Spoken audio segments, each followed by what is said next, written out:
Assalamualaikum warahmatullahi wabarakatuh.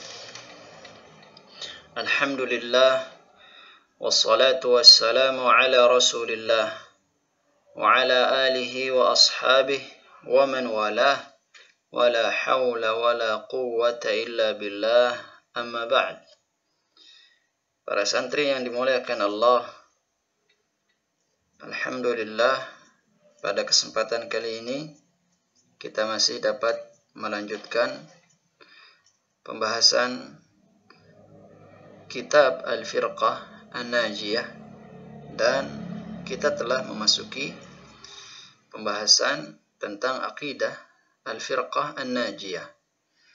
Pada pertemuan yang telah lalu kita telah menjelaskan bahwa di antara akidah Al-Firqatin Najiyah adalah mereka mengesahkan Allah subhanahu wa ta'ala, atau dengan bahasa lain, yakni mentauhidkan Allah subhanahu wa ta'ala. Mentauhidkan Allah sebagaimana yang telah kita sampaikan, ada beberapa model atau cara, dan itulah yang disebut sebagai anwa'ut tauhid ats-tsalatsah, jenis tauhid yang jumlahnya ada 3. Yang pertama, kita mengesahkan Allah subhanahu wa ta'ala dalam rububiyahnya. Maknanya adalah kita mengesahkan Allah dengan cara meyakini bahwa Allah lah yang maha mencipta alam semesta, menguasai alam semesta, dan mengatur segala hal yang ada di alam semesta ini. Itu tauhid rububiyah. Ya, kita menetapkan bahwa Allah dialah yang mencipta, menguasai, dan mengatur alam semesta, dan tidak ada satupun yang melakukan hal tersebut dari makhluk-makhluknya. Kita harus meyakini bahwa hal-hal tersebut, yaitu mencipta, menguasai, mengatur alam semesta, adalah hak Allah subhanahu wa ta'ala. Kemudian cara mentauhidkan Allah yang kedua, yaitu mentauhidkan Allah atau mengesahkan Allah dalam uluhiyahnya, yaitu dengan cara kita menyerahkan, mempersembahkan seluruh ibadah kita hanya kepada Allah subhanahu wa ta'ala.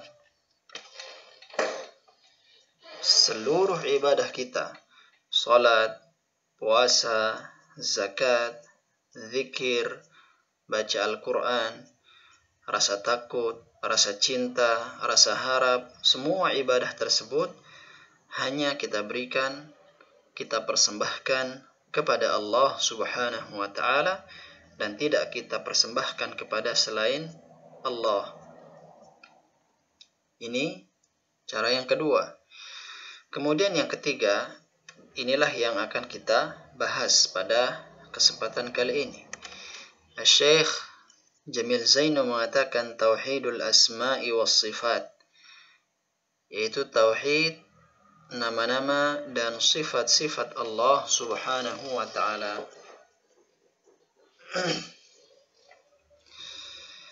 Bagaimana cara kita mentauhidkan Allah dalam nama-nama dan sifat-sifatnya? Di sini dijelaskan, huwal imanu bikulli ma warada fil Qur'anil Karim wal hadithis sahih min sifatillahi allati wasafa biha nafsah أو وصفه بها رسوله صلى الله عليه وسلم على الحقيقة من غير تأويل ولا تكييف ولا تفويض. Apa yang dimaksud dengan tauhidul asma' was sifat?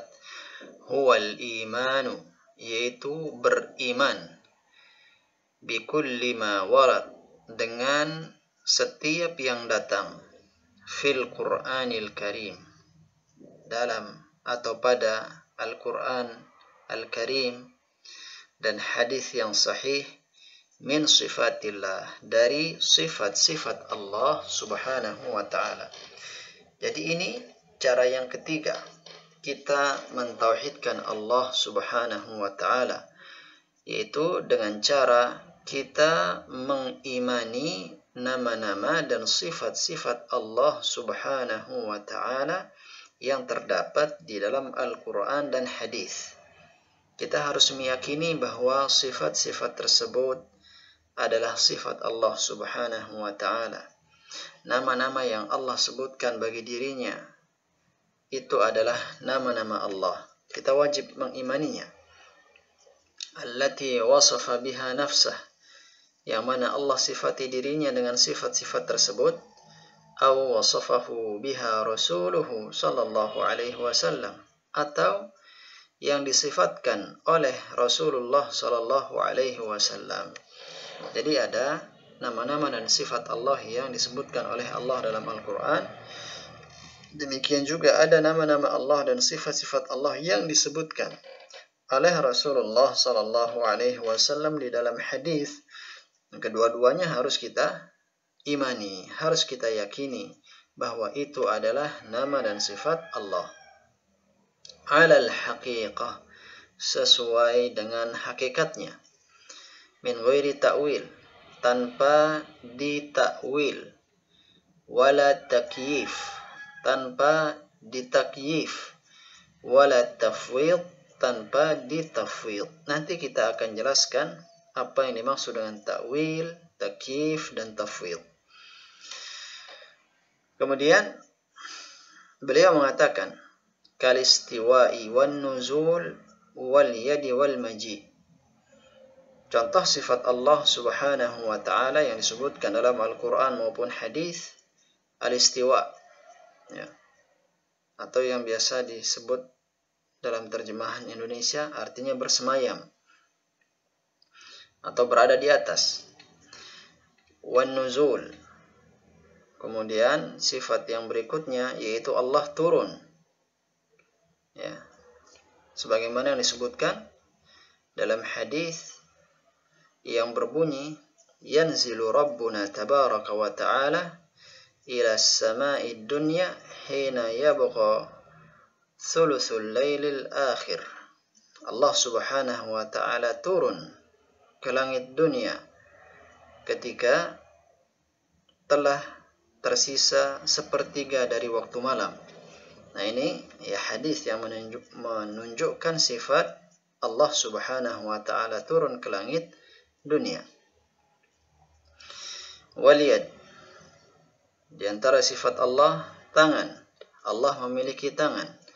Wal maji, kemudian sifat yang lain, Allah datang. Wa jaa rabbuka wal malaku saffan saffa, dan pada hari kiamat jaa rabbuk, Allah datang, ya, datang. Wal malaikatu saffan saffa, dan para malaikat, ya, berbaris saffan saffa, saf demi saf. Nah, ini sifat-sifat yang disebutkan di dalam Al-Quran maupun hadis. Semua sifat tersebut harus kita imani sesuai dengan hakikatnya, tanpa perlu ditakwil, tanpa perlu ditakyif, dan tanpa perlu ditafwid. Wa ghairiha minas sifat, dan sifat-sifat yang lain yang disebutkan oleh Allah dan Rasulnya. Nufassiruha bima warada anis salaf, dan ini penting. Pernyataan ini penting. Beliau mengatakan nufassiruha, kita tafsirkan sifat-sifat tersebut bima warada anis salaf, sesuai dengan apa yang datang dari para salaf, dari kalangan sahabat, tabi'in, tabi'ut tabi'in, ya. Contoh, falistiwa'u mathalan, contohnya adalah alistiwa. Warada tafsiruhu 'anit tabi'in, telah datang tafsir dari sifat alistiwa ini dari tabi'in fi sahihil Bukhari, yang mana tafsir ini disebutkan di dalam kitab Sahih Al-Bukhari bi annahu al-'ulu wal irtifa', yang mana tafsir dari kata atau sifat al-istiwa adalah al-ulu wal-irtifa, tinggi dan berada di atas. Jadi Allah Subhanahu wa taala ketika menyebutkan dirinya ya bahwa Allah beristiwa di atas arasy-Nya, itu bermakna Allah Subhanahu wa taala tinggi, berada di atas arasy, ya, terpisah dari makhluk-makhluknya. Alladzani yaliqani bijalalihi, yang mana ya tinggi dan berada di atas ini adalah tinggi dan berada di atas yang sesuai dengan keagungan Allah Subhanahu wa taala, bukan tingginya makhluk, bukan berada di atasnya makhluk, tetapi tinggi dan Allah berada di atas sesuai dengan keagungan dan kemuliaan Allah Subhanahu wa taala. Qala Allah Ta'ala, Allah Subhanahu wa taala berfirman, "Laisa kamitslihi syai'." Tidak ada yang serupa dengan Allah.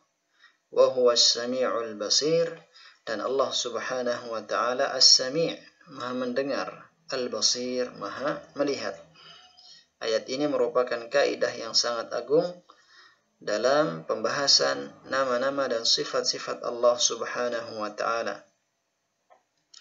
Ketika Allah Subhanahu wa taala menyatakan laisa kamitslihi syai', tidak ada satupun yang serupa dengan Allah Subhanahu wa taala, maka kita harus meyakini bahwa sifat-sifat yang datang di dalam nas Al-Qur'an maupun hadis Rasulullah sallallahu alaihi wasallam adalah sifat-sifat yang berbeda dari sifat-sifat makhluk.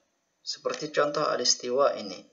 Ketika Allah Subhanahu wa taala menyatakan Allah istiwa di atas arasy, Allah berada di atas arasy, maka kita tidak boleh membayangkan bahwa Allah Subhanahu wa taala berada di atas arasy persis seperti makhluk yang sedang duduk di atas arasy atau raja yang sedang duduk di atas singgasana. Ya, karena laisa kamitslihi syai', kita tidak memahami ya bagaimananya sifat Allah Subhanahu wa taala. Yang datang kepada kita hanyalah informasi bahwa Allah istiwa di atas arasy-Nya. Kemudian firman Allah Subhanahu wa taala, wa huwas sami'ul basir, dan Allah Subhanahu wa taala Maha mendengar. Ini menunjukkan bahwasanya Allah Subhanahu wa taala ya mendengar, dan kita harus tetapkan hal tersebut. Dan pendengaran Allah Subhanahu wa taala berbeda dengan pendengaran makhluknya. Al-Basir, dan Allah Subhanahu wa taala Maha melihat. Nah, kita menetapkan bahwasanya Allah Subhanahu wa taala melihat, namun penglihatan Allah Subhanahu wa taala berbeda dari penglihatan makhluk. Wah, ini dia cara kita mengimani nama-nama dan sifat-sifat Allah Subhanahu wa taala. Dan pada pertemuan berikutnya kita akan jelaskan tentang apa itu ta'wil, ta'til, takyif, tafwid dan yang semisal dengannya, yang mana hal-hal ini, ta'wil, tafwid dan lain sebagainya, merupakan bentuk-bentuk penyimpangan dalam tauhid asma wa sifat. Semoga Allah Subhanahu wa taala memberikan taufik kepada kita semua. Subhanakallahumma wa bihamdik, asyhadu an la ilaha illa ant, astaghfiruka wa atubu ilaik. Assalamualaikum warahmatullahi wabarakatuh.